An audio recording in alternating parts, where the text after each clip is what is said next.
예. 예. 일단은 우리 김종 선생님이 말씀하신 거 다 이제 뭐 동의하고 좋은 얘기 많이 하셨고, 그래서 국제환경이나 한국경제진단, 대환 이런 거 시간 있으면 더 제가 강조하고 싶지만 이제 다 동의되고요.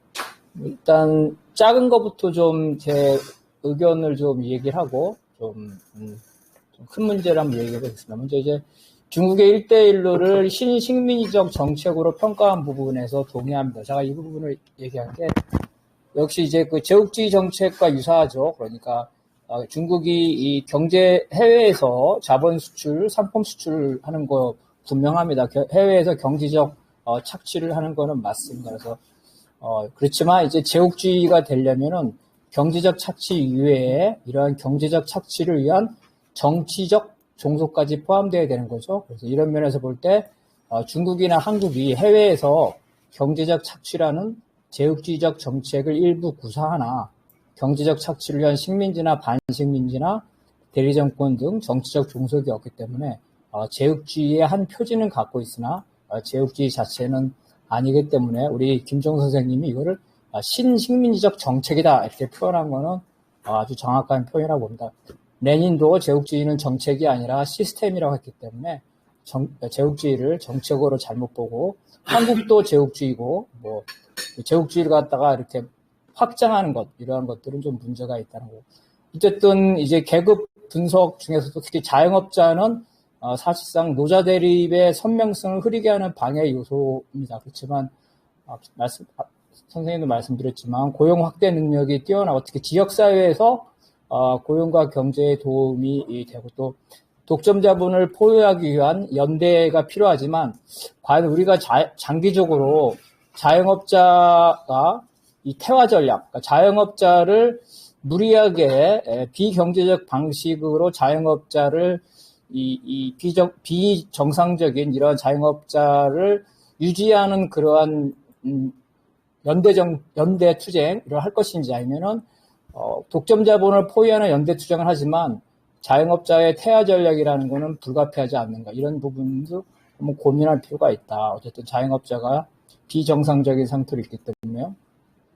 그 저출산 고령화 사회에서 생산 가능 인구가 준다면은 기업이 구인난을 겪어야 되는데, 실제로 저출산 고령화 사회에서 고용 없는 성장이 이래서 오히려 취업난이 심각하다는 거죠. 그렇다면은 저출산 고령화 사회더라도 탈노동으로 인해서 고용 없는 성장이 과연 계속 지속할 것인가. 그러니까 우리가 잠재 성장률을 부분해서 인구가 되게 중요시 여기는데 그런 과거의 패러다임이 가좀 깨질 수 있는 것인가, 이런 것도 한번 고민이 필요할 것 같고요. 근본적으로는 고용량이 줄은 부분, 이 부분을 긍정적으로 받아들여야 한다고 봅니다. 그래서 그거를 개인의 노동시간을 획기적으로 줄여서 대부분의 인민들이 짧은 노동시간, 짧은 임노동을 통해서 재생산할 수 있는 산업구조로 가야 되는 거죠.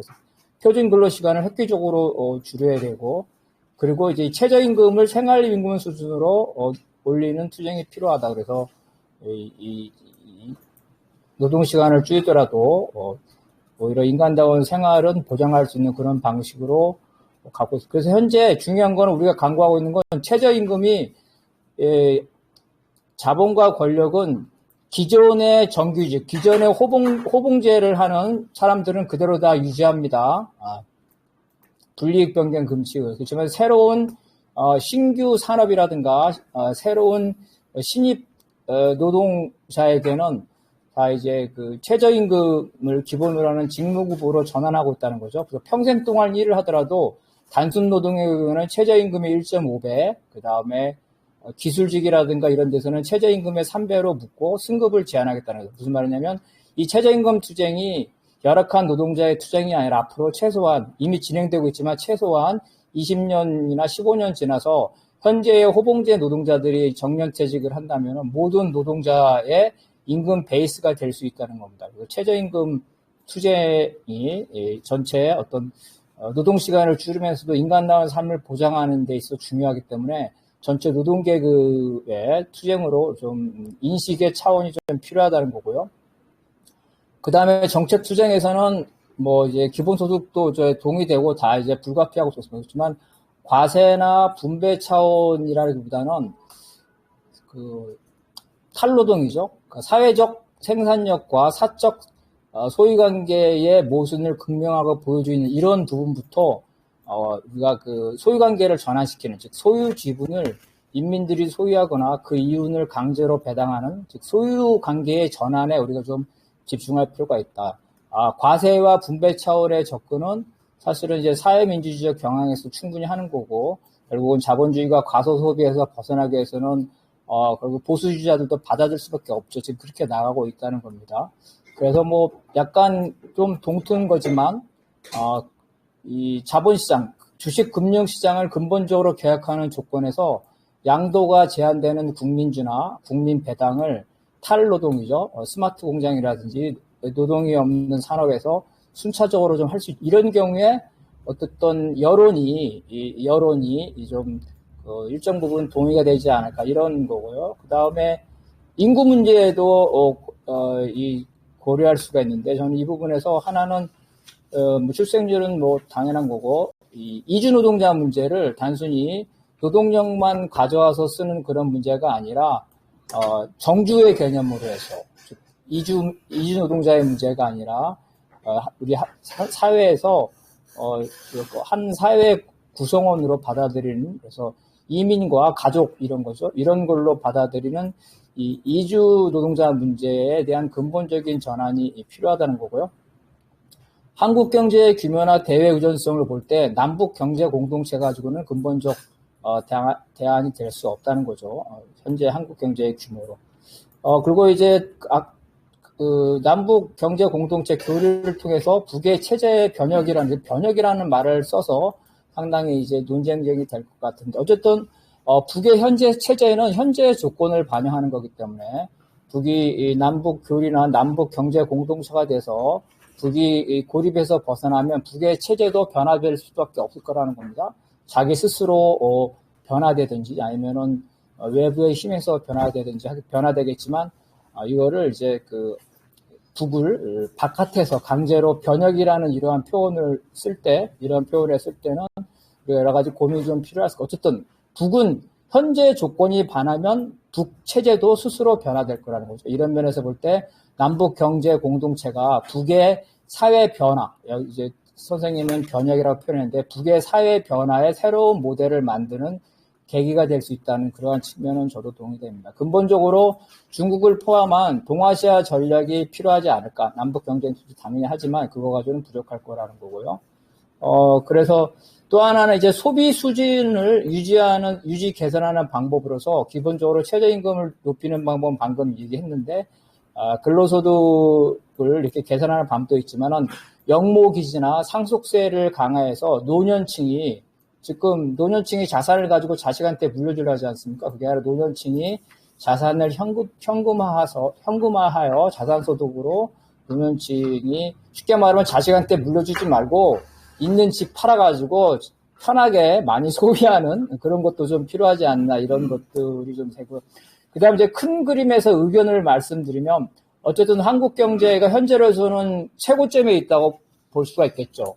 정체되어 있지만 위기감이 실감되지 않은 각종 지표를 얼마 전에 국가 경쟁률도 상승했다더라고요. 그러니까 일종의 이제 그 최고점에서 정체되어 있는, 어쨌든 위기라는 거는 불가피하다는 거죠. 한국 경제뿐만 아니라 베트남이라든가 필리핀이라든가 이런 부분에서 추격이 된다는 거고. 다만 이제 경제 위기를 말할 때 우리 사회주의자의 관점을 저는 바꿔야 된다고 봅니다. 그래서 사회주의자가는 자본주의가 망해야 사회주의가 가능하다는 관점은 재검토할 필요가 있다는 거죠. 우선 자본주의를 포함한 모든 경제는 민중의 재생산 토대이며 민중들의 인간다운 삶을 향상하는 거기 때문에 경제가 망해서는 안 되겠죠. 어떤 체제는 경제가 잘 돌아가야 되는, 자본주의 경제가 잘 돌아가야지 인민들이 향상이 되는 거지, 사회주의를 위해서 자본주의가 망해야 된다면 인민들의 삶은 어떻게 되겠습니까? 그래서 그게 아니라 자본주의를 포함해서 이 경제가 망해야 된다든지 아니면 언제 망할 것인가를 관심을 갖는 거는 저는 관념론이고 이렇게 생각합니다. 자본주의는 위기에 직면하면 망하는 것이 아니라 위기를 모면하거나 약화시키는 방향으로 끊임없이 진화해왔습니다. 마르크스가 지적했듯이 사회주의 전망도 자본주의가 자신의 사회적 생산력을 더 이상 사적 관계와 조화시킬 수 없도록 충분하게 발전시켜야지 그 다음에 새로운 사회가 온다는 측면에서 사회주의는 자본주의가 망하는 것이 아니라 자본주의가 자기가 가지고 있는 속성을 충분히 발휘해서 사회적 생산력과 사적 소유관계가 충돌됐을 때 사회주의가 온다는 거죠. 그래서 과거에 사회주의 혁명을 했던 러시아나 중국에서는 생산력이 낮은 사회에서도 주요 모순이죠. 여러 가지 민족 모순이 여러 가지 주요 모순의 틀에서 있지만 오늘날과 같이 발전된 자본주의 사회에서는 이러한 주요 모순이 아니라 사회적 생산력과 사적 소유관계의 충돌이라는 기본 모순의 심화로 인한 점진적이고 평화적인 민주적 전환 모델 역시 배제할 수 없다는 겁니다. 과거의 러시아 혁명식의 생각, 그런 레닌식 혁명 이런 것들을 현재의 이 중국 혁명이나 러시아 혁명을 오늘날 우리 남한과 같은 이러한 자본주의 발전 단계에서 고려할 수 없다. 그런 측면에서 볼 때 자꾸 한국 경제는 망한다. 그리고 자본주의가 망하는 게 사회주의가 시작이라는 그건 좀 잘못된 생각이라고 봅니다. 사회주의의 전환이 정치적, 조직적 결단을 요구하는 건 맞지만, 계속해서 우리 선생님도 강조했지만은, 사회적 생산력을 고도화해서 사적 생산관계와 격렬하게 충돌하도록 하는 것. 이것이 오히려 자본주의를 심화시켜서 자본주의의 사회적 생산력을 발전시켜서 사적 소유관계 충돌하는 이런 면에서 볼 때 스마트 공장이라든지 이 자동화라든지 이걸 선생님도 말씀했지만 그거는 긍정적으로 봐야 된다는 거죠. 결국은. 그래서 경제 성장이 또 한편으로는 일정한 기간 내에 양적인 팽창인 반면 경제 발전은 잠재 성장률을 자체를 높이거나 아니면은 동일한 경제 성장률 안에서 민중의 삶을 개선하는 질적 구조 변화이기 때문에 우리가 이제 경제의 이 성장률이죠. 그러니까 몇 퍼센트 성장했다는 것보다 그 안에서 전체 인민들의 복지와 경제적 효용, 행복이 증가하는 방식의 구조적 전환도 같이 고민해야 되는데, 그래서 성장률을 중심으로 보는 게 아니라 경제의 구조가 바뀌면서 전체 인민들의 복지가 증가할 수 있다는 것에서 똑같은 제 생각은 예를 들어서 스마트 공장이라든지 자동화 시설이라든지 윈도우 등 누구나 사용하는 기술과 플랫폼, 네트워크망에 대한 전인민족 소유에 대한 이 부분은 사람들이 문제가 있다고 생각하거든요. 그래서 이런 것서부터 사람들이 사회적 생산력과 사적 소유관계가 극렬하게 대립하는 이러한 부분부터 우리가 소유관계의 전환을 위한 투쟁을 좀 해야 된다. 그래서 우리는 정리하면 이제 자본주의에서 사회적 생산력과 사적 소유관계가 충돌하는 그런 형태의 정책을 하고 그 속에서 인민들의 다수의 그 지지를 받을 수 있는 산업부터 그것부터 소유관계 전환 투쟁을 할 필요가 있지 않냐. 그것들이 급작적인 혁명이 아니더라도 점진적인 것이 하더라도 우리는 그거를 긍정적으로 봐야 되자. 이게 제 생각입니다. 끝입니다.